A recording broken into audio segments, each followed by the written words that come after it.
Ассалаумалейкум, құрметті қазақ елі. Біздің бүгінгі видеоның басты кейіпкері Владимир Жириновский. Позор вам, Единой России, и всей вашей власти!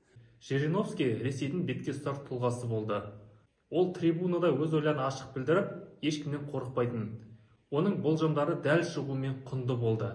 Бірақ ол саясаттың ішінде жүрген соң, барлық мемлекеттің жоспарын бес саусағындай білді. Сол себепті де ол мүлдем қателеспеді. Бірақ ол өмірінің соңында өте үлкен қателік жіберді. Бұл қателік оның өліміне себепші болуы әбден мүмкін. Жириновский Алматы қаласында туып өсіп, Мәскеуде жоғары білім алды. Сосын ол бүкіл өмірін Ресейге арнады. 1991 жылы сәл болмағанда Ресейдің президенті болып кете жаздады. Бірақ сайлауда Ельциннен жеңілді. Содан бері ол ылғи президент сайлауына тұрақты түрде түсіп келеді. 2000 жылы ол сайлауда Путинге де қарсылас болды. Жириновский дебат кезінде Алла Борис қызын жезөкшеге теңеп масқарасын шығарды.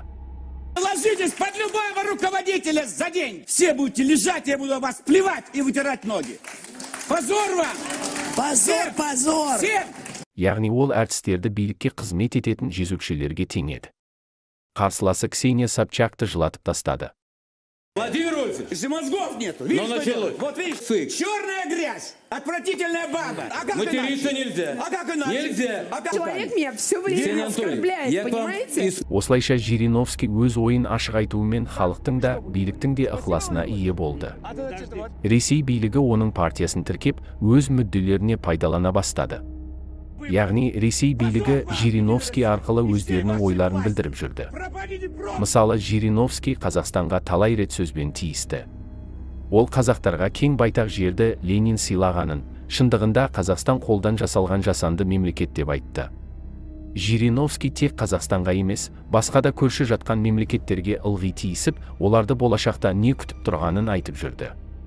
Және бір қызығы, оның барлық геосаяси болжамдары дәл шықты. Қазір әлемде Жириновский айтқан нәрселердің бәрі болып жатыр. Біз видеоның соңында Жириновскийдің жіберген ең ауыр қателігін айтатын боламыз. Оған дейін оның 2025 жылдан кейінге жасаған болжамдарын айтып өтеміз. Қазақстан орталық Азиядағы ең ірі мемлекет. Қазақстанда қазбалы байлық өте көп. Сол себепті де әлемдік державалар Қазақстанға қатты қызығады. Еліміздің қазба байлығын тегін пайдаланғысы келеді.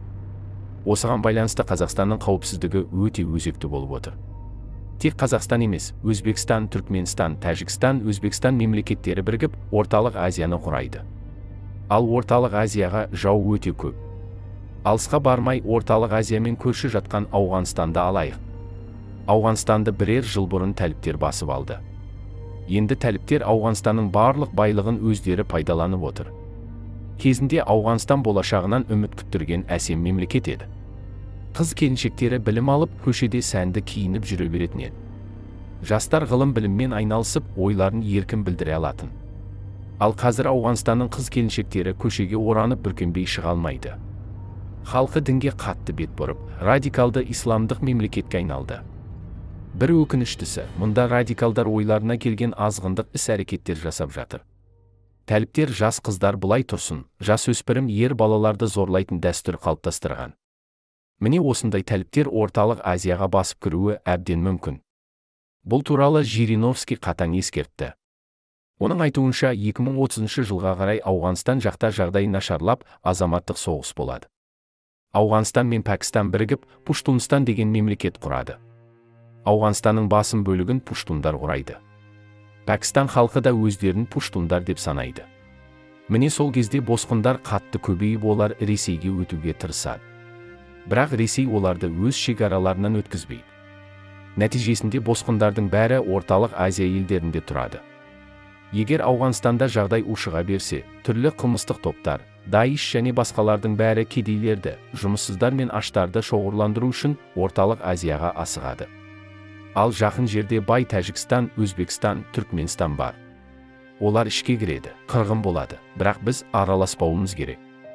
Біраз уақыттан кейін әбден әлсіреп, қалжыраған орталық Азиядағы басшылар Ресей мемлекетінің басшысынан өздерін Ресейге губерния ретінде қабылдауды сұрағанда, біз оларды қабылдаймыз, оларды қорғаймыз және орталық Азияны барлық экстремистерден тазартамыз, радикалдар және қарақшылардан тып-типыл етеміз деп айтты.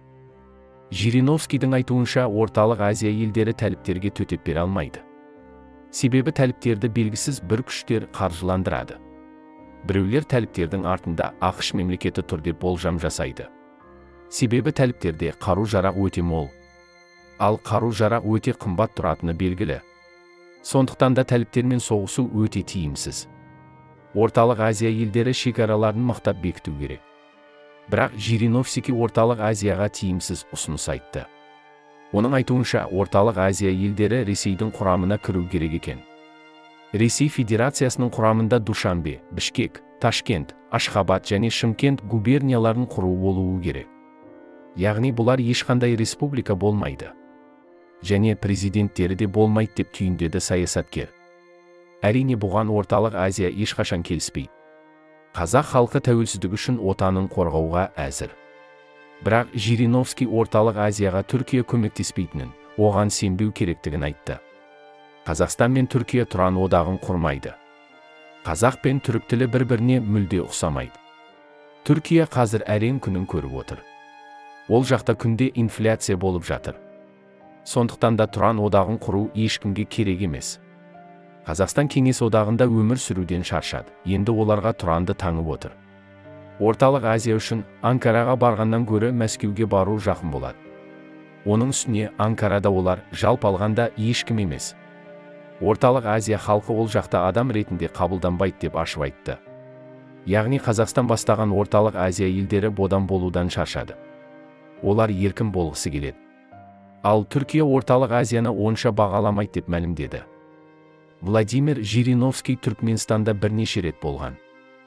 Әрине, мен Түркменстанның Ресеймен қарым-қатынасы дамығанын қалаймын. Бірақ сыртқы істер министрлігі қауіпті дер кезінде мойындауы керек. Қарабаққа қараңдар. Түрік әскері Кавказға жақындап үлгерді. Сосын ол Каспий теңізінің арғы жағындағы Түркменстанға да жақындайды деп айтты. Осылай ол Түркия елін жау етіп көрсетіп отыр. Әрине бұл ұлтараздықты тудыруы мүмкін. Бірақ саясатта мемлекеттер арасында ешқандай достық жоқ екенін, тек қана мүдде жатқанын ескеру керек. Яғни Қазақстанға қазақтан басқа ешкімнің жаны ашымайды. Бұған мысал ретінде Жириновский 2022 жылы Қазақстанда болған қаңтар оқиғасын еске салды. Оның айтуынша, Қазақстанда егер қаңтар оқиғасында дұшпандар жеңіске жеткенде, Қазақстан Ауғанстан секілді исламдық мемлекет болар еді дейді. Қазақстанда қаңтар оқиғасын дін атын жамылған радикалдар жасады, ал оның артынша ақш тұрды деп есептейді. Міне сол кезде Қазақстанға тек қана Ресей ОДКБ әскерін жіберіп көмектесті дейді. Тоқаевтың ОДКБ-дан көмек сұрағаны дұрыс қадам болды. Себебі қазақтың әскері мүлдем болған емес. Олар өте әлсіз, бәрі бірден қашып кетеді. Полиция да солай. Сондықтан Тоқаевқа билікті және жалпы алғанда қандайда бір тәртіпті сақтауға көмектесетін жалғыз нәрсе бұл ОДКБ әскері және олардың негізінде әрине Ресей армиясы. Бізсіз оларда Қырғызстандағыдай, Өзбекстандағыдай, Ауғанстандағыдай жағдай болады. Яғни, бүкіл орталық Азия мен Қазақстандағы тәртіпсіздіктерден батыс тұтады. Мұнда олар өздерінің тәліптері пайда болғанын қалайды. Жағдайды тек орыс әскері ғана құтқарады дейді Жириновский. Әрине, оның бұл болжамымен келіспеске болмас. Себебі бұл туралы кезінде Назарбаевтың жиен немересі Айсұлтан Назарбаев та ескерткен еді. Ол Қазақстанда салафиттер таутаста тығылып отырғанын, оларды Қазақстандағы КМБ қаржыландырып отыр деп айыптады. Шынымен де қаңтар оқиғасы кезде КМБ-ның басшысы Кәрім Мәсімов отанға опасыздық жасады деген айыппен сотталды. Бірнеше облыста қаңтар кезде әрекетсіз отырған полиция басшылары жазаланды. Жау өз ішімізден шығып отыр. Міне сондықтан да Қазақстан өте сақ болу керек. Қаңтар оқиғасын желеуетіп кезінде Жириновский қазіргі қазақтың кең байтақ жерін Ресей жоңғардан алып бергенін де айтты. Егер Ресей болмағанда Қазақстан жоңғарларға жұтылып кететін еді дейді. Қазақстан кедендік одаққа мүше. Бірақ сонда да орысфобиялық сезімдер бар. Қазақстандағы жаңа оқулықтардың барлығында Ресейге қарсы пікірлер бар. Ресей Қазақстанды жаулап алмаса да, қазақтарды жоңғарлар қырғынға ұшыратқандықтан көмекке келді. Ал орыс әскері жоңғарларды Қытайға қуып жіберді.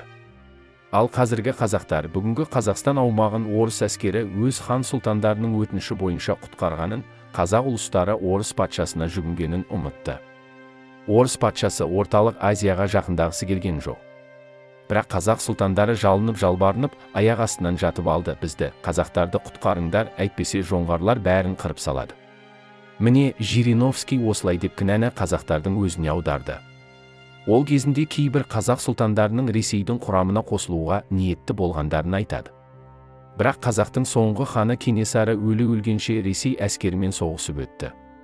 Міне сондықтан да бірдеңені кесіп айту қиын. Бәрі тарихтың еншісінде. Орталық Азияда республикалар болмау керек. Орталық Азия федералды округі, астанасы Верный болу керек. Бүгінде Верныйдың аты басқа, Алматы, ал Алматы менің туған жерім. Мұны Өзбекстан, Қырғызстан, Тәжікстан, Түркменстан, Қазақстан ойлап тапқан. Орталық Азия федералды округі деп айтты. Бұған Қазақстанның сыртқы істер министрлігі ашуланып, наразылық нотасын жолдады. Біздің ойымызша, мұндай жоғары мемлекеттік қызметтердің иесі өзінің халық алдындағы мәлімдемесіне байыппен және жауапкершілікпен қарауы керек. Айта кету керек, бұл саясаткердің елімізге қатысты қабылданбайтын мәлімдеме жасауы бірінші рет емес дейді қазақстандық өкіл. Сол кезде Жириновскийдің партиясының баспасөз хатшысы шыр-пыр болып түсінік берді. Жириновский республикалардың, атап айтқанда өзі туып өскен Қазақстанның егемендігін тым құрметтейді. Бұл, әрине, оны ренжітеді. Ол бірнеше рет қазақстандық баққа берген сұхбатында егемендікті құрметтейтінін және қазақ халқын құрметтейтінін атап өтті.